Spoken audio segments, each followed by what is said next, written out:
Hey there, welcome back to True North Reviews. My name is Ryan, and today we're going to be doing episode 4 of Hot and Cold. I apologize for the wait. I've had a couple busy weeks personally myself, but I'm ready to get right back into it, and I'm going to be covering the last 2 weeks, so any song that has been released from July 1st all the way up until July 14th, 2018. And you will notice that I am wearing an Ottawa Senators hat, and I'm doing that as a tribute to Ray Emery. Rest in peace. All my condolences and sympathies to his family and all his friends. So let's get right into it with the hot tracks of the week. I've picked out a few here. I didn't really miss anything from the first week as much as I thought I would, but since it was a holiday week with Canada Day and Independence Day, I didn't really miss out on much. So let's get into it. The first song I've picked out here is Dear Megan by Boniface, which is a Manitoba group that I wasn't previously aware of their music before I listened to this song, but it's a great tune that knocks it out of the park from the hooky chorus and the dynamics to complement the instrumentation. It's alternative rock that deserves to be heard. Sure, the production could use a little more oomph behind it, but with a bigger record label signing in the future, I see great things coming from this Manitoba band. Another great song from the past couple of weeks is called Summer Days by Arizona. Another new artist, this time from New Jersey, immerses itself in electro-pop and rock. And this specific song here, Summer Days, flourishes from its irresistible hook, thumping bass drum, minimal synths. It's just a fun piece of music that works impeccably for any summer playlist. Another hot track is called If You Wanna by Lustig and Ayelle.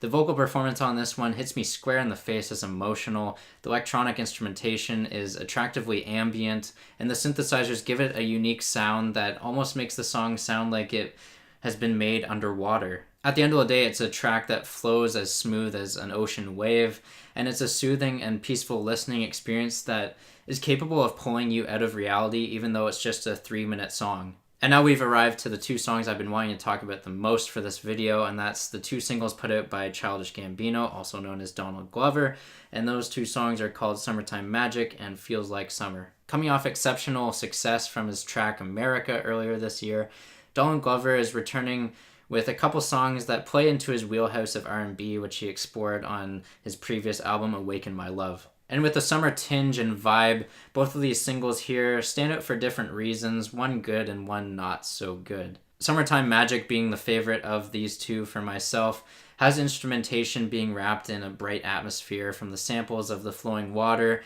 birds, and the funky bass line. The song just feels like Donald finally captured what he was going for on his Kauai project that he put out in just one track. And yeah, that makes me very happy to see that Donald has put out this very memorable track, especially for the Do Love Me do's. But a random side note, I feel like there's a sample of Birdo from the Mario Brothers world. Once you hear it, there's really no unhearing it, or there's no going back. And now for the other single, Feels Like Summer. This one hasn't really grown on me much. I don't really see it growing on me in the future.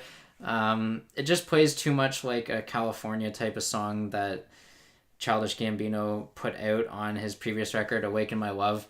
But at least this time around, it's a bit more tolerable with the vocal performance. It's not as aggravating with the vocal inflections. But much like California, my issue with this new song, Feels Like Summer, is how Glover just wastes his vocal talent and goes into this Jamaican accent for many of the verses on this song. Like seriously, if Gambino was going for a cheesy remake of the Arthur theme song, yeah, he sure did it here. The vocal performance in the chorus is the saving grace to this song, but much of it's just washed over with the heavy mixing of the bass, and the bass just really covers up everything in the song, and there's a little bit of acoustic guitar being played at the beginning of the song, but you'll probably just forget that it's even there. This coupled with the dragging runtime, the song by about the 3-minute mark, you're kind of wanting it to be over. The song is just an example of a derailed experiment. So moving on from Gambino, I did really like the one song, but the other one, not so much. But yeah, moving on, we got Tokyo Police Club, which is a Canadian group with their new song DLTFWYH. And this Canadian group I'd completely lost track of and not really keeping up with them since around 2012. I don't really have a reason for that, other than the fact that I kind of just thought they were a one-hit wonder. But with this new groovy rock cut here, I feel like they've sparked my interest again, and I'm anticipating a consistent album to go along with the last couple singles that they've put out. Now onto the middle of the road tracks. The first one I've picked out here is 1999 Wildfire by Brockhampton. And this is another group that I kind of just recently got into.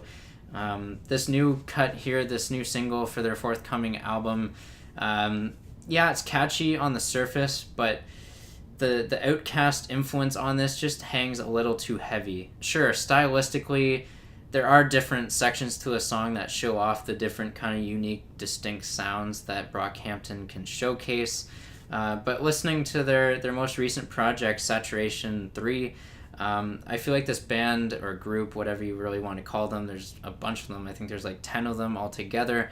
I just feel like there's greater potential for them. Another two songs I've been really wanting to talk about on this channel are the two new singles from 21 Pilots called Jumpsuit and Nico and the Niners. The first of the two, Jumpsuit, kind of plays more like the lead single for their forthcoming album.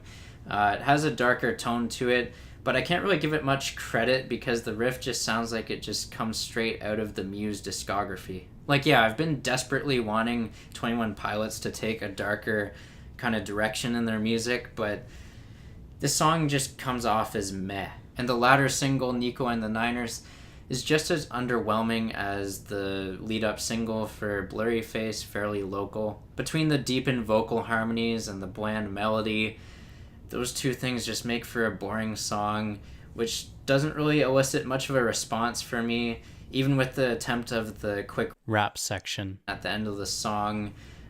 Sorry, Skeleton Click, but these new songs from 21 Pilots, yeah, they're just dime a dozen. And yeah, I am a big fan of 21 Pilots, mainly their debut album and Vessel, but these two new tracks here aren't really cutting it for me. Next up, we have Dark Saturday by Metric, another Canadian group that I've kind of followed for their entire career.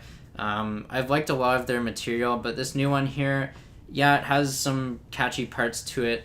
I just feel like the potential for a great song was kind of squandered with the vocal performance. The lackluster melody and the overly processed production of the vocals, that's really the sore spot of this song. But to make up for it, there is a nice playful quality between the guitar riff and the synthesizer.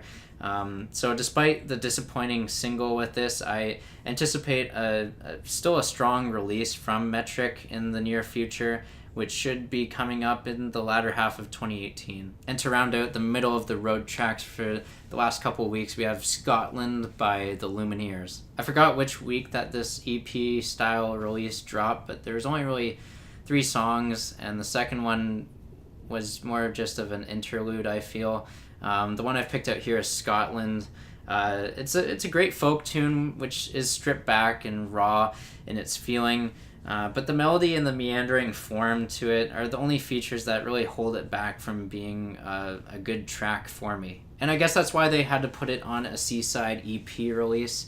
Like, were these songs not even good enough for a B-side? And now onto the cold tracks, also known as the worst tracks of the past couple of weeks here. I came across a Meek Mill project I was not too fond of here, and the song that stuck out the most to me is called 1 a.m. And man, this guy's just way past his prime ever since Drake put him in his place a few years ago with his diss tracks. Kind of hit him while he was already down. He didn't really have much talent, and he was much past his prime to really come back with a good diss track against Drake. But yeah, this new song here is just terrible. Another artist who's trying to make a return to the mainstream here is Iggy Azalea. She teamed up with Tyga with a new track called Cream. And yeah, this song just has disgusting lyrics to it. There's a bit of a dark trap beat to it, but these artists will not be making their way back to the mainstream anytime soon. Another disappointing track for me that's come out in the past couple weeks is by Ariana Grande. It's her new single, God is a Woman. And besides the chorus on this, the song is just very boring. And again, why is Ariana Grande on this type of song? It doesn't feel like it's suited for her. She's doing this weird triplet rap-like flow in the pre-chorus that just doesn't feel like the song was specifically written for her. I'm still hoping for a decent release in her new upcoming album, but it's not really looking good at this point. Like, we had one really good single, in my opinion, No Tears Left to Cry, but everything after that has just been a nosedive. But moving on from that, I listened to the new Wiz Khalifa project, Rolling Papers 2, and there are some really good songs on it, but I'm just gonna pick out one really bad song, and it's called Holyfield. And this thing, just listening to it, just stands out for very poor presentation in the vocals. That's really my only reason for it being a bad song. Like, there are really good songs besides this, but this one, not good at all. And here's another cold track from the past couple weeks. It's called Me, Myself, and I by Blonde. This club song will just beat itself over your head with the simplest piano chord progression and self-love lyrics. Not like there's any other songs this year that have done that. But yeah, the chord progression on this thing just screams Coldplay all over it. I'm sick of it. And here we go. We have Justin Timberlake returning from his previous album, Man of the Woods. I don't know why he's coming out with a new single. Maybe just to rebound from that god-awful mess. But this new song here called Soulmate, it's just painfully run-of-the-mill. It is an improvement over that dark pop kind of tone he was going for with the previous release, but it just won't really come close to the quality of his previous work. And to round out the cold tracks for this week, it's really the most disappointing for me, because I really do like Jason Mraz, but it's his new single, Might As Well Dance. And man, this song's lyrics are probably the laziest attempts of writing that Jason has ever put to paper. The rhyming is weak, the lyrics are sparse, and the guitar solo is just completely useless and forgettable. Like, after two great singles from Jason, I was really looking forward to another strong track, but this one just feels a little too country influenced for me to like. But I'm still hoping that Mr. A to Z can return with some more introspective lyrics, which he's kind of known for. I know he's also known for kind of cheesy love songs, as he's kind of teasing this new album to be like that, with love letters as the main lyrical concept. I don't know. I just think it's not really the best bet at this time to kind of hope for that, but we'll see. And there you have it. There's the wrap up for episode 4 of Hot and Cold. I apologize for the wait. I kind of got lucky with the week I did skip, but I will be back. Sound off down below in the comments. Let me know what you're thinking. Agree or disagree. I'm here to engage with you guys. Like, comment, subscribe, and share. My name is Ryan from True North Reviews. And as always, have a rockin' day. Thanks for watching.